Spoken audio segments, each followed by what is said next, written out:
It wasn't long ago that finding a home in Port Coquitlam was easy. Families moved in, they planted roots here, and they built their futures here. But now, all of that has changed. Escalating prices, fierce bidding wars, and a shrinking housing supply.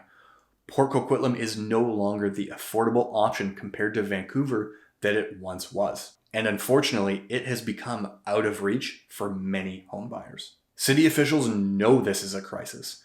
Young professionals aren't able to afford to buy homes, renters are being pushed out, and families are struggling to find a place to live. The housing crisis isn't coming, it's here. You know that. But now, there's a chance to change all that. The federal government has pledged $10.3 million to Port Coquitlam to help combat the housing crisis. The idea of it is to enable us to build more homes faster.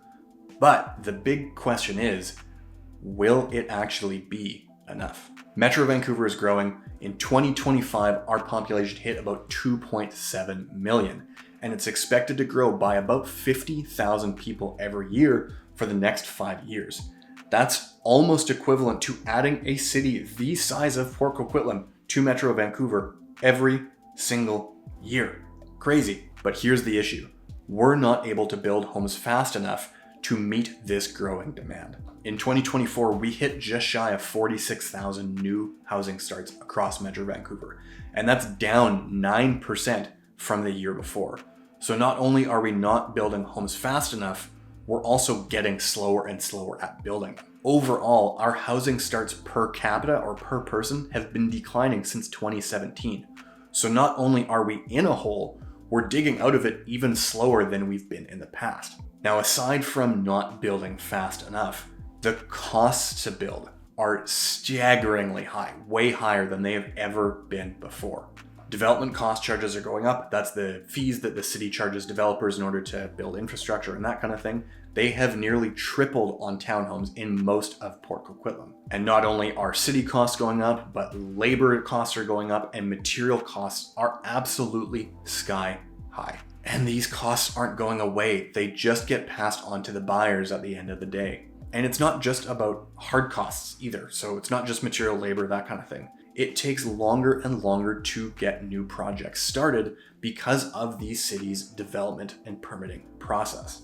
And that's part of what that $10.3 million from the federal government is supposed to fix. Because right now, it can take well over a year from the initial application for a project to when they actually get shovels in the ground and start to build. And of course, in that time, you've got loans to pay, you've got taxes to pay. There are a ton of costs that just add to the overall ballooning prices of the final finished home. As we all know, time is money and delays make everything more expensive. This is going to be an unpopular opinion, but the way that we have structured our real estate development process, investors are absolutely necessary. With most newly built condos or townhomes, developers need to sell about 60% of the homes in what's called a pre-sale, so selling it before the project is actually finished. They have to do this because of the way that the projects are funded by the banks. The banks need to see that the project is viable or that people actually want to buy it before they start forking over money to get the project going. With most projects taking between 2 to 4 years to actually complete, that's $20,000, $30,000, $40,000, $50,000 that somebody is putting down on this project without actually being able to move into the home for the next, 3-4 years. Not to mention, they're also paying an extra 5% GST on top of it when it comes time to complete on the home. I don't know about you, but most families, and especially most first-time homebuyers, don't just have $30,000, $40,000, $50,000 laying around to put down on a project when they can't even live in that home for the next couple of years, especially when we're talking about somebody like a first-time homebuyer or a young family looking for a home. So in order to get these homes built, we actually need investors to put that upfront money down to speculate on the fact that they'll hopefully make some money when the project is done, because without them, we don't have anybody to actually fund the project. But of course, through heavy taxation and arbitrary rules, we have made it more and more difficult for investors to actually make money on real estate in British Columbia. I'm not trying to tell a sob story about, the poor real estate investor. That's not the point of this.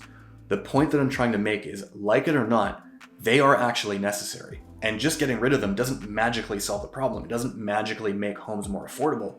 I'd argue that it actually makes it worse because it makes it more difficult to get more homes built. And we already talked about the fact that we have a supply problem. Now you might be asking yourself, what have other cities or other provinces done to try to solve the problem, or at least to try to move the needle a little bit? Well, Vancouver has implemented transit-oriented areas, where they are adding extra density in transit-oriented areas, or areas that are close to stuff like rapid transit and SkyTrain. Now, the idea of this is that it allows developers to build more units more densely in areas where there is access to transit to also help get more cars off of the road. In practice, this is quite difficult though, because a lot of the opportunities in those areas are older homes owned by families that have owned them for a long time, and frankly, they want a ton of money for them. So it's harder and harder for these projects to actually pencil out. Fredericton is actually doing something pretty cool. They have what's called the 12 Neighbors Project, and they've built somewhere around 100 tiny homes on various plots of land in the city. Now, the idea is to give somebody an option that isn't just a tiny condo somewhere. They have a little bit of space, they have a bit of land, and not everyone needs a big home, but not everyone wants to be in a tiny little condo up in the sky. So creative solutions like this are super cool because they give people options. Toronto has also done something a little bit unique. They are taking old warehouse buildings or old office buildings and turning them into residential housing. The structures are already there and they just need to be retrofitted to be suitable for somebody to live in. So a lot of the expensive development stuff is already done, the structure is there, but they just have to finish inside and, update things just so that they hit code. So obviously time is going to tell how effective these solutions are, but at least there is some creativity going into some of these solutions. And at least people are trying to think outside the box a little bit. Now, I can't speak for the other provinces, but in BC at least, and specifically in the Lower Mainland, we have another problem, and that's the availability of land, or at least land where people actually want to live. We also have what's called the Agricultural Land Reserve, and the ALR for short is designed to keep farming land available for farming activities, which is great. I'm not against farming at all. I think domestic food production is very, very important, and I'm glad that it still happens in BC.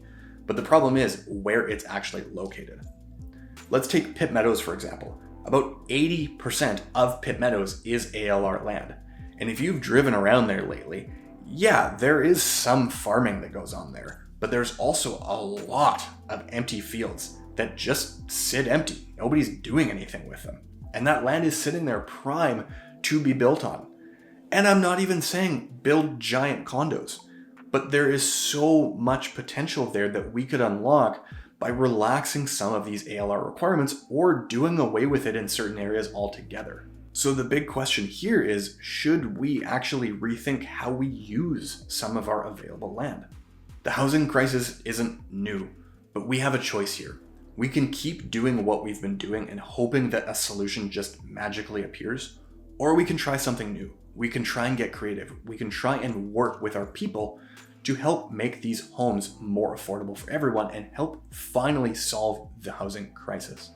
Let me know in the comments below what you would do to help fix the problem.